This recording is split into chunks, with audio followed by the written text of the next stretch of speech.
أعوذ بالله من الشيطان الرجيم. لقد كان في قصصهم عبرة لأولي الألباب. Bismillahirrahmanirrahim. Imam Adz-Dzahabi rahimahullah pernah menceritakan suatu ketika ada seorang ibu bersama anak putranya yang masih kecil. Suatu ketika ada yang berkata kepada sang bunda bahwa kelak putranya yang masih kecil ini akan menjadi pemimpin bagi kaumnya. Bukannya senang, sang bunda malah berkata, celaka dia, kalau ia hanya menjadi pemimpin bagi kaumnya saja. Dan terbukti, ketika anak ini besar, benar, dia memimpin bumi, bukan hanya kaumnya saja. Dia 20 tahun menjadi gubernur dan 20 tahun menjadi seorang khalifah menguasai bumi ini. Siapakah sang bunda dan siapakah sang putra? Sang bunda adalah Hindun binti Utbah radhiyallahu ta'ala anha. Sedangkan putranya adalah Muawiyah bin Abi Sufyan radhiyallahu ta'ala anhu.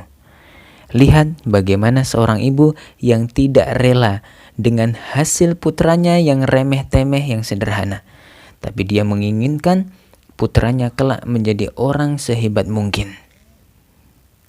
Kemudian ada juga seorang ibu yang dikisahkan oleh Imam Ahmad dalam kitabnya Al-Wara' yang berkata kepada putranya, "Nak, tuntutlah ilmu.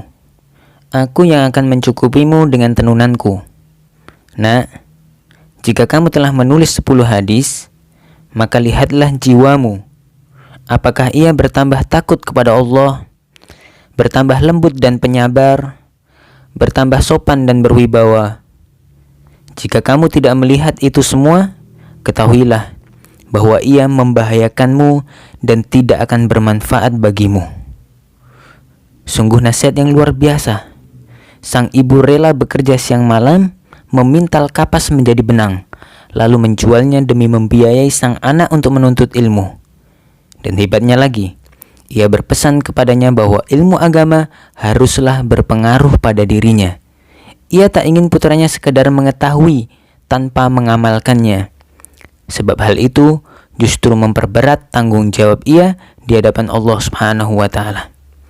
Maka lahirlah dari nasihat yang luar biasa ini seorang pakar ilmu besar di bidang hadis dan faqihnya Arab, yaitu Sufyan Ats-Tsauri rahimahullah. Ada satu lagi seorang ibu yang diceritakan oleh Imam Adz-Dzahabi dalam kitabnya Tahdzibul Kamal. Ibu ini hampir tak pernah melewatkan malam-malamnya untuk menangis dan berdoa dalam sholat tahajudnya.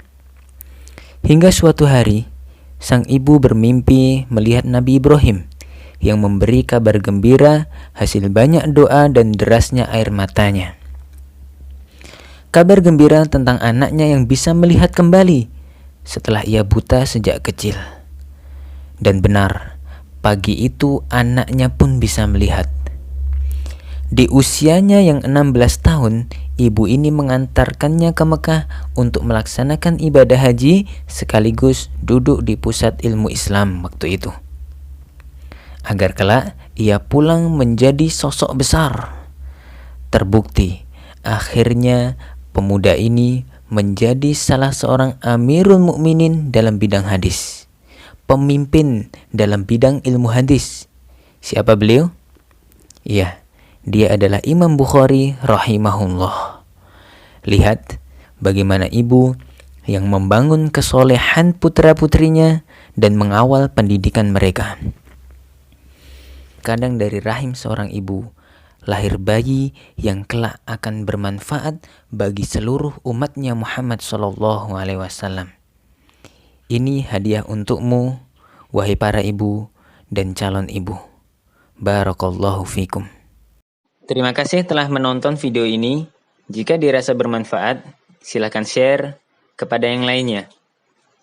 Semoga menjadi amal jariah untuk kalian semuanya. Barakallahu fikum.